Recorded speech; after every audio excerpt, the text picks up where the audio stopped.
యాష్‌గార్డ్ juice చేద్దామండి. దీన్ని మనం బూడిద గుమ్మడికాయ అని కూడా అంటాం. రోజుకి ఒక గ్లాస్ ఈ జ్యూస్ తీసుకుంటే ఆరోగ్యానికి చాలా మంచిదండి. ఇప్పుడు దీన్ని బాగా కడిగి ఇలా తొక్క తీయడానికి వీలుగా పెద్ద పెద్ద ముక్కలుగా కట్ చేసి పెట్టుకోవాలి. ఇప్పుడు పైన తొక్కంతా తీసేసి చిన్న చిన్న ముక్కలుగా కట్ చేసి పెట్టుకోవాలి.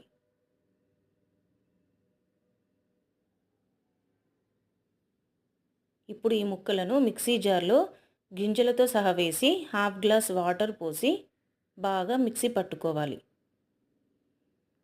ఇప్పుడు ఈ జ్యూస్ని వడగట్టి ఇందులో కొంచెం నిమ్మరసం, ఉప్పు, మిరియాల పొడి వేసుకొని బాగా కలుపుకొని సర్వింగ్ గ్లాస్లోకి తీసుకొని సర్వ్ చేసుకోవాలి. Thanks for watching the video.